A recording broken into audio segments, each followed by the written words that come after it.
isn't it? From childhood, we have been told that the universe is endless.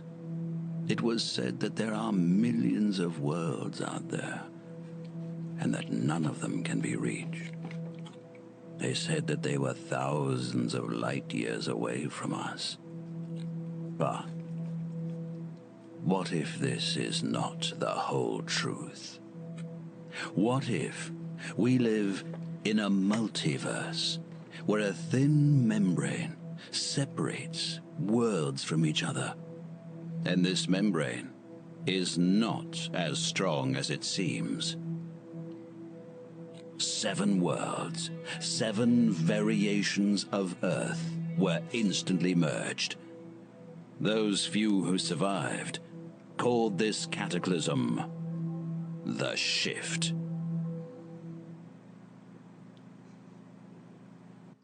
Have you ever really wanted to like a game? You've seen the premise and you've read some of the reviews, so you think you've at least got a little bit of an idea of what you're walking into. You've seen the starting cutscene and thought, oh, this is just up my alley. Undungeon was one of those games for me. It's an RPG game. Check. It's got a fantasy sci-fi look to it. Check. It has a story about multidimensional gods and demons. Triple check. So why do I sound so unenthusiastic? Well, as with all my reviews, I play at least 4 hours before giving anyone my opinion. If I haven't finished it in that time, then it's fine, it's just my impressions. Do you get the pun? Artist impressions? Yeah. So, yeah, you get my impressions of the game so far. So when I say I have played this for more than 4 hours and gotten nowhere, please understand that I am as frustrated as all hell with this game. I have even restarted it 3 times trying to figure out what the hell is going on and what the hell I can do so I could get a bit further into this game and give you more of an idea. But I will probably get to that point later in the review. Let's just start with the basic stuff first, shall we? Undungeon is a game developed by Laughing Machines, which is a new company and game developer. I'd like to stress now that this game is so far their only one and I'm probably going to rip it apart, but I would also like to say that this is great for a first venture. Just that there is a lot of major issues that I feel need to be addressed. I'm going to try my best to be constructive because it is their first one, well, but you'll see. It's also produced by TinyBuild. A lot of the games I've been reviewing and playing recently have been produced by them, so they seem to be doing pretty well for themselves. Good for them. Good for them. Anyway, the premise is that the apocalypse has happened, or at least that is the way it must feel like for everyone involved in the cataclysmic event. In the long distant past, there were 7 parallel universes that all existed alongside each other, but never interacted except through the will of the gods, via their avatars, the heralds. However, there was a terrible event that caused all of these worlds to phase together into one, killing countless billions and leaving the new world in disarray.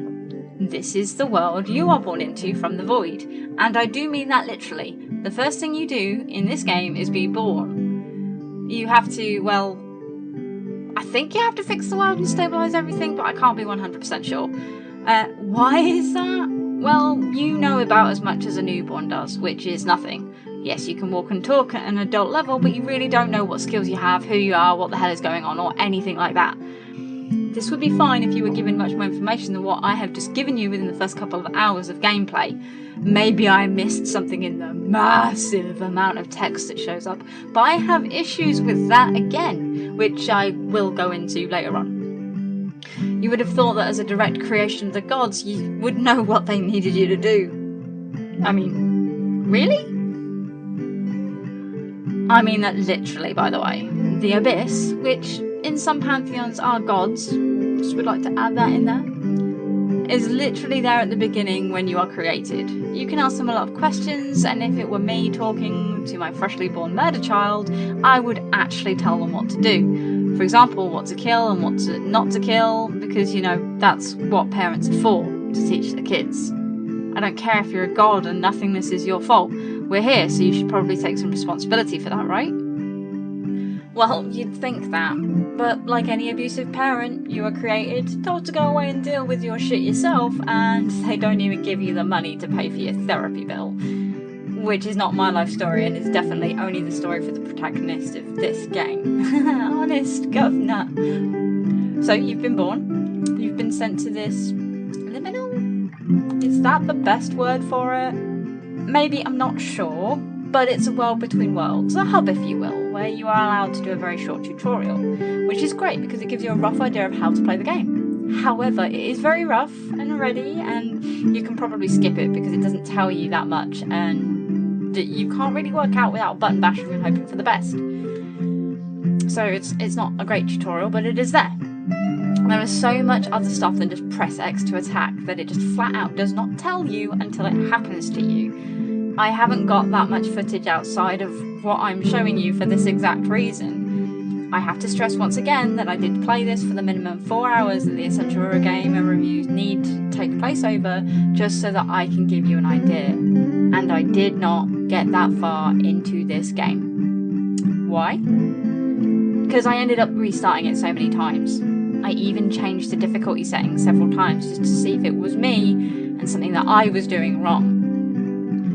What do I mean? Well, there is an equipment system in this game. Your herald at the beginning is nothing but a system of bone with a couple of pieces of flesh and cloth. As you kill enemies, you can harvest their organs and use them to boost your body and, well, gain mass and skills. I kind of have to laugh at the thought of the image of someone tearing out a tongue and instantly shoving it in their own mouth so they can have a more charismatic speech pattern, which is kind of literally what you do. Each body part you pick up can be used to help with combat, talking, stealth. However you use these items, they do degrade over time and they break, which is fine because you can just get more, right?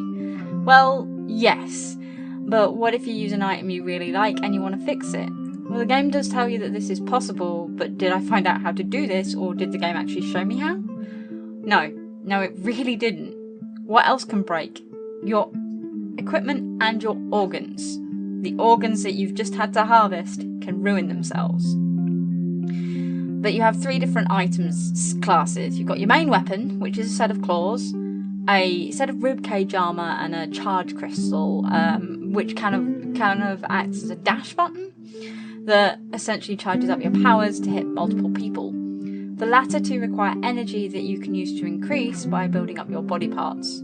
Oh, and your core. I forgot about that. I'll explain that in a moment. So anyway, your claws can break, and these 2 will need fixing or replacing. However, these can break in battle, and when they do, it has big consequences.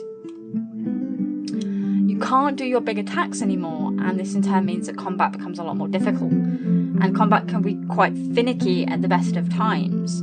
There's a really good system here, and I think with some tweaks it could be a brilliant one, but the mechanics seem a little, well, off. You see, when an enemy attacks you, they flash kind of a shiny aura, indicating that an attack is incoming. If you can dodge the attack in time, then there are no negative effects. If, however, you get hit, then the enemy becomes stronger. They do more damage to you, and each time they hit you, this counter goes up and up and up and up, and they can nearly one-hit you, which would be all well and good, but when things get really crazy, it's really hard to keep track of. These buffs to the enemies do wear off over time, but this time seems to be randomly generated. I've had some enemies only take 1 or 2 seconds, and others take a full 10 seconds, and by this point I'm normally dead or badly wounded and struggling to defend myself. There is a small saving grace. The enemies do kind of broadcast where they're going to hit, depending on the type of attack they do. It depends on the markings that you'll get. If they throw bombs, a circle will appear where the bomb's going to hit, and if it's ranged, a line will show where it will go, roughly. You can step out of the way, or you can use your dodge ability to escape them oftentimes, but I couldn't use it because there were so many enemies that dodging from one into another didn't really help. Also, the dodge attack and heavy attack are all linked to one stamina bar, and it doesn't fill up very quickly again after use, which means you die a lot. I would like to add an addendum very quickly before I move on. I have played this some more since writing this script, and I would like to say that there is a randomly generated pickup section. So either the first 3 games that I played, the drop rate was so shit that I got no new weapons and couldn't find a trader that would sell me a new weapon, so I couldn't get far enough because all of my weapons were broken. Or the one game that I've managed to start up for you guys has had a patch because I've suddenly found 6 different sets of weapons. That means that I've managed to get further with this playthrough. But I'd like to stress, I'm on my 4th playthrough and only just managed to get somewhere. Weapons are a key important part of this, and up to a certain quest line you cannot repair them. So if you haven't found anywhere to buy them, or picked any up in the wild, per se, you're fucked. That's something that I think needs to be addressed. RNG is great, but when it means that you can fail because of something that you've programmed into the system so often, I have issues with it. Back to the original script. Which leads us to the deaths. You are going to die a lot. The game tried to make it out that this is a mechanic and gives you a way of saving that is using mirrors.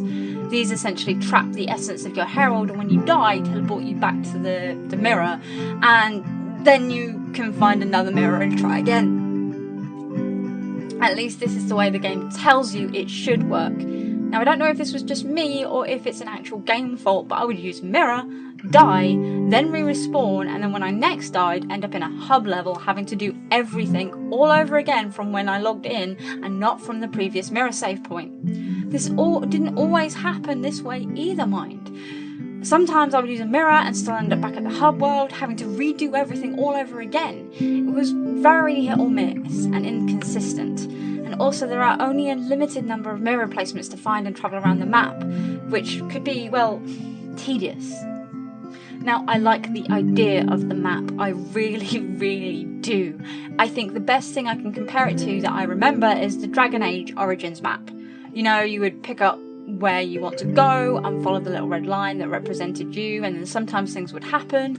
You could see when an enemy was getting closer, and then you could try and avoid them if you wanted. They tried to do that here, and I admit it is pretty fun, but some of the travel times are really long. I made a cup of tea once while waiting to get from point A to point B, and I only got a random encounter once, which was pretty disappointing, but well, maybe a couple more random encounters like that in there. I think that would have made it more fun if I could get past some of the other faults in the combat system. Which, it's about time that I think I get back to those other faults, really, because this script is getting pretty long, and I'm sure that it's a lot longer than any of my other reviews so far, and the repeat of gameplay footage in the background probably isn't helping you. Can you tell I didn't get as far as I would have liked? Anyway, my biggest, most annoying pet peeve, and the one that really made me have to put this game down and walk away, was the writing. Now, I love reading, I love writing, I love story-driven games, but I'm also really heavily dyslexic. I have struggled most of my life with this, and I'm happy to say that I've overcome most of it, but sometimes it comes out really badly, normally when I'm stressed, upset, or frustrated. And this game, whoo boy, I struggled big time. There is a lot of writing, a boatload, and it's not in the most friendly font in the world either. Letters and words would move around, and I had to run the whole thing through my OBS on my PC so I could use my app that I have to help me read it. And that was not fun at all. Now, I would like to stress that this could just be my problem with the game, but this is my review, and as with drama, I would like to express when I think things could be changed to make the game more accessible. And I don't mean the whole easy/hard mode debate. That one is for another time. This comes down to something else entirely. If you're going to make a heavily text-based game, you need to give access to those people who struggle with reading or learning difficulties. As someone who's done their best to overcome them, I found it incredibly hard to fully engage with this game. So if I find it hard, someone else may find it impossible, and that could put them off finding their new favourite game. But also, if you hide your tutorials, missions, important information, etc. in that text, and then make it nearly impossible to move forward without any form of help in that regard, well, that's just plain not fair. Now, a lot of people are going to think that I hate this game, but you'd be surprised to find out that I don't. I'm a little disappointed and saddened that I can't enjoy this the way the developers wanted me to. This game is right up my alley, something that I wanted to play and enjoy. A game that has a similar retro feel but with some real spit and polish could be an amazing game. It could already be an amazing game, but I'm just held back by the massive amount of writing and therefore a lack of understanding for the game's materials. However, I have spoken to a couple of other people who were playing this at the same time. I started because they were intrigued by the very sound of this game, and they didn't even end up giving it as much of a chance as I did. I hate being down on someone for their first game, especially when it's from a new developer, but all it can take is someone saying that your game is awful, and we all know the internet can be a hellscape for tearing down people's confidence. But I hope that you can see that the reason this video is so long is because the basics are there. It could be an amazing game. I can see the potential, but it's not lived up to with this offering. Laughing Machines, however, could turn this one around.